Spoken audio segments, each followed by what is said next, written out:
దాదాపు 10-15 ఏళ్ళుగా జరుగుతా ఉంది. దీనిలో దాదాపు 32 లక్షల కుటుంబాలు దీనిలో ఇన్వాల్వ్ అయ్యి నష్టపోయి ఉన్నారు. 8 రాష్ట్రాలు విస్తరించబడింది. దీనిపైన 2-3 లక్షల మంది 2 లక్షల మంది దాకా ఏజెంట్లు ఉన్నారు. అగ్రిగోల్డ్ సంస్థ సేకరించే డబ్బులు రహస్యంగా చేయలేవాళ్ళు, ఓపెన్గా చేశారు. మరి ప్రభుత్వం చూస్తూ ఉంది, అన్ని డిపార్ట్మెంట్లు చూస్తూ ఉన్నాయి. వాళ్ళు అప్పుడు యాన్యువల్ మీటింగ్ పెడితే మంత్రులంతా పోతున్నారు. అలాంటప్పుడు ఎట్లా సేకరిస్తారు చెప్పలేకపోయారా? అందులో రిజిస్టర్ ఆర్గనైజేషన్ కదా ఇది. కానీ ప్రభుత్వాల యొక్క నిర్లక్ష్యం, నిర్లిప్తత 32 లక్షల కుటుంబాలకి ఫోన్ అయిపోయింది.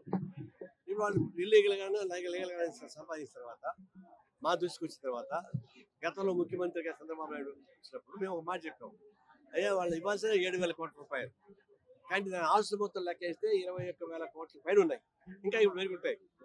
మాట్లాడినప్పుడు ఆస్తులు ఎక్కువ ఉన్నప్పుడు దీన్ని మీరు పరిష్కారం చేయలేరు.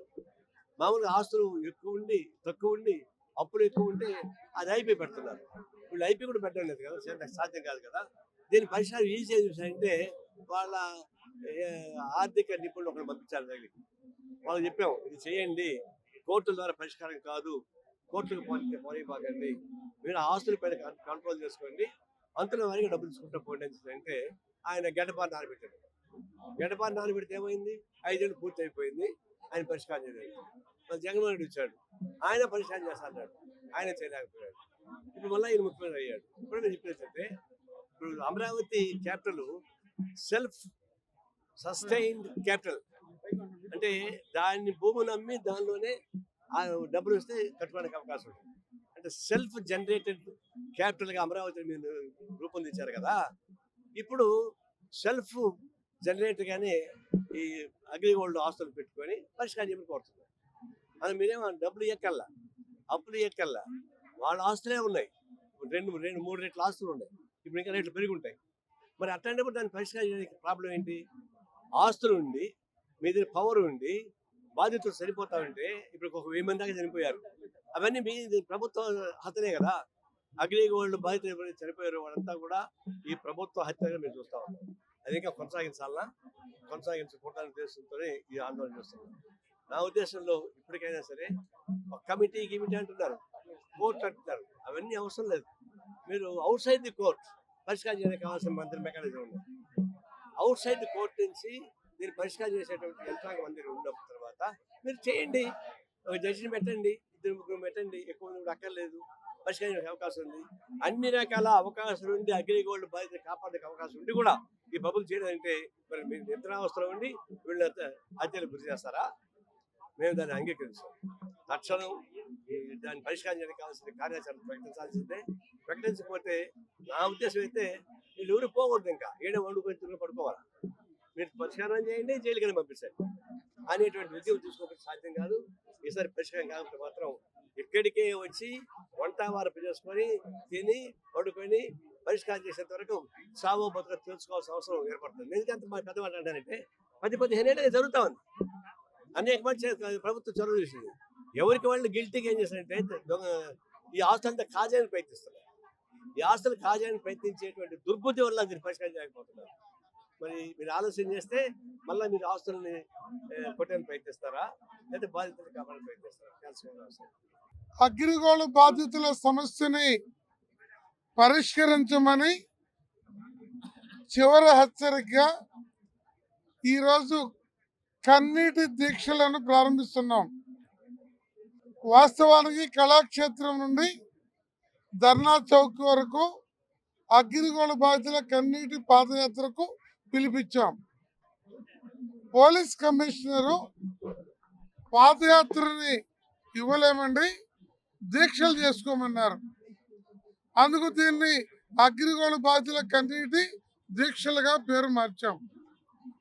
ఈ కన్నీటి దీక్షలు 10.5 సంవత్సరాల పోరాట అనంతరం తుది హెచ్చరిక చేస్తున్నాం. దీంట్లో రూపాయి ప్రభుత్వం ఖర్చు పెట్టాల్సిన పని లేదు. అగ్రిగోల్డ్ ఆస్తులు ఉన్నాయి,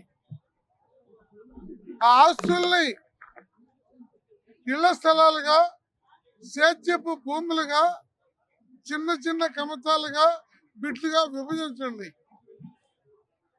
వాటిని బాధితులకి వాళ్ళ సొమ్మును బట్టి ఆక్షన్ పెట్టండి.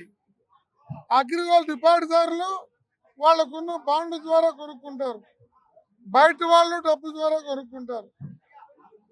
అది ఎక్కువ సొమ్ము రావడానికి అవకాశం ఉంటుంది. ఇది చేయడానికి స్పెషల్ పర్పస్ వెహికల్ ఒక ప్రత్యేక కమిటీని వేయమని అడుగుతున్నాం. ఇది మొదటి అంశం. అలాగే ఏలూరు కోర్టులో 12,000 కేసులు ఉన్నాయి. అందులో ఇదొకటి. తెలంగాణలో కొంతమంది కోర్టుకి వెళ్ళారు. అలా కోర్టుకి వెళ్ళి ఉండకపోతే తొలి 5 సంవత్సరాల్లోనే పరిష్కారం అయి ఉండేది. ఇప్పుడు అది ఏలూరు కోర్టుకు వచ్చింది. ఆ సమస్య పరిష్కరించడానికి ఒక ప్రత్యేక స్పెషల్ ఫాస్ట్ ట్రాక్ కోర్టు వేయమని అడుగుతున్నాం. దీనికి రూపాయి ఖర్చు లేదు. ఈ ఒక్క అంశం మీదే రోజువారీ విచారణ చేస్తే దీని పరిష్కారం జరుగుతుంది. 3 ఆస్తులు దొంగతనం చేయబడుతున్నాయి. దాని రక్షణకి ఆర్టీఓలకి, డిఎస్పీలకి, ఆ కింది అధికారులకి వాటి రక్షణ బాధ్యత ఇవ్వమని అడుగుతున్నాం. దానికి రూపాయి ఖర్చు లేదు. దాని తర్వాత మొత్తం ఆస్తుల్ని లెక్క కట్టి ఎక్కువ సొమ్ము రావడానికి ప్రయత్నం చేసి 8 రాష్ట్రాల్లో ఉన్న బాధితులకి ఎలా న్యాయం చేయొచ్చో అందుకు 8 రాష్ట్రాల ఎన్ఫోర్స్మెంట్ డిపార్ట్మెంట్ పిలిచి మన ఆంధ్ర అధికారిని ప్రిన్సిపల్ అధికారిగా పెట్టి బాధితులకు న్యాయం చేయమని చెప్పి కోరుతున్నాం.